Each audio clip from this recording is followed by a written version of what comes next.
Hello दोस्तों, इस video में 8th ग्रेड अभ्यास पुस्तिका इसका मैंने एक अच्छी तरह से पीडीएफ बना लिया हूँ। वर्ष 2023-24 का पीडीएफ है। न्यू बुक का पीडीएफ है। ठीक है। क्लास 7 अध्याय 2 हमें दिया है कि हमारे पृथ्वी के अंदर, यहाँ पर आपको स्पष्ट रूप से क्लियर दिखाई देगा। प्रश्न संख्या 1 में पूछा है कि अवसादी सेल का उदाहरण क्या है। अवसादी सेल का उदाहरण क्या है। यहाँ पर देखिए ऑप्शन दिया कि बलुआ पत्थर, संगमरमर, बेसाल्ट या फिर ग्रेनाइट। इसमें सही टिक हो जाएगा बलुआ पत्थर। क्या होगा? बलुआ पत्थर में आपको टिक लगा लेना है। क्वेश्चन नंबर 2 में पूछा है कि पत्थरों का उपयोग किस खेल में होता है। पत्थर जो होता है ना, उसका उपयोग का है किस खेल में होता है। ऑप्शन दिया क्रिकेट, कबड्डी इसको कहते हैं, स्टापू या किट किट, खो खो या फिर वॉलीबॉल। तो सही टिक आपको कबड्डी में टिक लगाना। किसमें? कबड्डी या फिर स्टापू या किट किट। ठीक है। चलिए यहाँ पर आपको स्पष्ट रूप से क्लियर दिखाई देता होगा। ठीक है। इसका 2023-24 का सेम टू सेम आपको बुक से ही मिलेगा। ठीक है। क्वेश्चन नंबर 3 में दिया है कि ईंधन के रूप में उपयोग नहीं किया जाता है। ईंधन के रूप में ऑप्शन दिया पेट्रोल, कोयला, प्राकृतिक गैस या फिर लोहा। तो सही टिक हो जाएगा लोहा का उपयोग नहीं। ईंधन का मतलब होता है जलना। क्या होता है? जलना। ठीक है।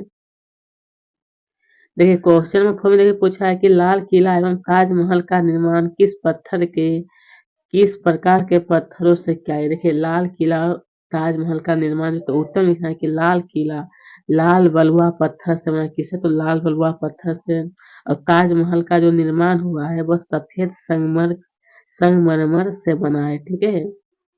क्वेश्चन नंबर 5 में पूछा है कि पृथ्वी की सबसे ऊपरी परत का नाम क्या है? पृथ्वी का, जैसे मान लीजिए हमारा पृथ्वी है, इसके जो ऊपरी परत है इसको क्या कहते हैं। तो उत्तर में लिखना है कि पृथ्वी की सबसे ऊपरी परत को प्रपरती कहते हैं। क्या कहते हैं? प्रपरती। ठीक है।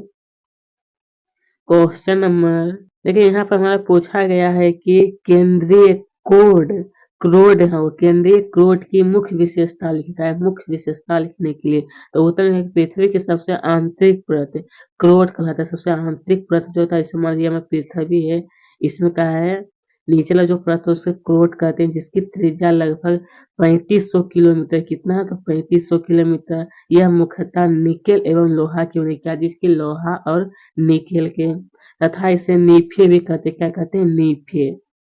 केंद्रीय क्रोड का तापमान एवं दाब काफी अधिक होता है। क्या होता है? काफी अधिक होता है। ठीक है। क्वेश्चन नंबर 7 पूछा है कि सेल किसे कहते हैं। अब कहा गया है कि सेल जो है वो किसे कहते हैं। तो देखिए उत्तर में आपको लिखना है कि पृथ्वी की प्रकृति बनाने वाले खनिज पदार्थ के किसी भी प्राकृतिक पिंड को क्या कहते हैं? सेल। पिंड का मतलब होता है वस्तु। क्या होता है? वस्तु। ठीक है। प्राकृतिक पिंड को सेल कहते हैं। ठीक है। क्वेश्चन नंबर 8 में पूछा है कि प्राथमिक सेल से क्या आशय है। मतलब प्राथमिक सेल जो उससे उसका क्या है, क्या अर्थ है उसका। तो उत्तर में लिखना है कि जब द्रवित मेग्मा ठंडा होकर ठोस हो जाता है, ठोस हो जाता है, इस प्रकार बने सेल को आग्नेय सेल या प्राथमिक सेल कहते हैं। क्या कहते हैं? आग्नेय सेल या फिर प्राथमिक सेल। क्वेश्चन नंबर 9 में पूछा है कि चिकनी मिट्टी में चूना पत्थर परिवर्तित होकर क्या कहलाता है। देखिए चिकनी मिट्टी और चूना पत्थर ये परिवर्तित होकर क्या कहलाते हैं। तो देखिए उत्तर में आपको लिखना है कि चिकनी मिट्टी परिवर्तित होकर स्लेट क्या कहलाते हैं। स्लेट। और चूना जो है वो चूना पत्थर जो परिवर्तित होकर संगमरमर कहलाते हैं। क्या चीज? संगमरमर। ठीक है। क्वेश्चन नंबर 10 में पूछा है कि दैनिक जीवन में हम खनिजों का उपयोग कहाँ कहाँ करते हैं।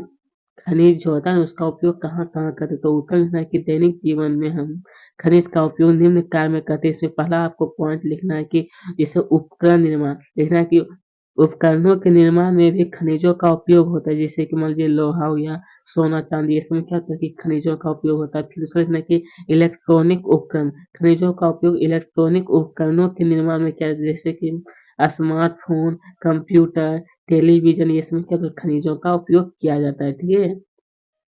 क्वेश्चन नंबर 11 में देखिए पूछा है कि सेल कितने प्रकार के। देखिए इसमें आपको कहा है कि सेल जो है ना वो कहा है कितने प्रकार के होते हैं, उनका कहा है आपको वर्णन करें। तो देखिए उत्तर में आपको लिखना है कि सेल जो है वो मुख्यतः 3 प्रकार के हैं। ठीक है। इसमें से पहला पॉइंट आपको लिखना है कि आग्नेय सेल। आग्नेय सेल के बारे में लिखना है कि जब पृथ्वी के अंदर का लावा ऊपर आकर ठंडा हो ठंडा होकर कठोर हो जाता है। कठोर हो जाता है, इस प्रकार बनी सेल सेल आग्नेय सेल कहते हैं। क्या चीज? तो आग्नेय। फिर दूसरा पॉइंट लिखना है कि अवसादी सेल। लिखना है कि छोटे छोटे कण आपस में टकरा कर अवसादी सेल का निर्माण करें। छोटा छोटा जो कण होता है वो टकरा कर क्या है? अवसादी सेल का निर्माण करते हैं।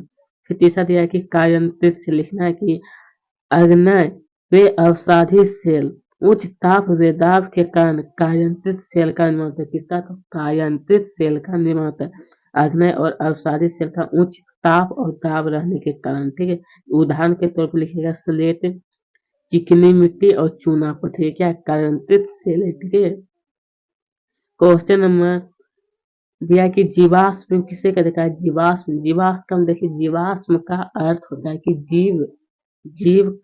तो उत्तर लिखना है कि जब पौधे, जानवर एवं अन्य सूक्ष्म, यहाँ पर आपको सूक्ष्म कर देना। ठीक है, अन्य सूक्ष्म जीव सेलों के नीचे बहुत लंबे समय तक दबे रहते हैं तब इन्हें जीवाश्म कहते हैं। क्या कहते हैं? जीवाश्म। जैसे कि कोयला, पेट्रोल, कोयला पेट्रोल क्या चीज का बना है? वही जीव जब हजारों करोड़ों वर्ष तक वो नीचे दबे रहते हैं धरती के अंदर, उसी से हमारा क्या चीज का निर्माण होता है? तो कोयला और पेट्रोल का।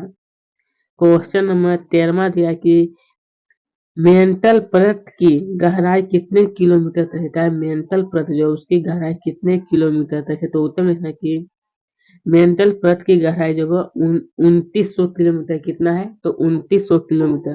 तो दोस्तों यही पर आज का वीडियो समाप्त। अगर आपको अच्छी लगी चैनल को जरूर सब्सक्राइब करें। आपका बहुत बहुत धन्यवाद।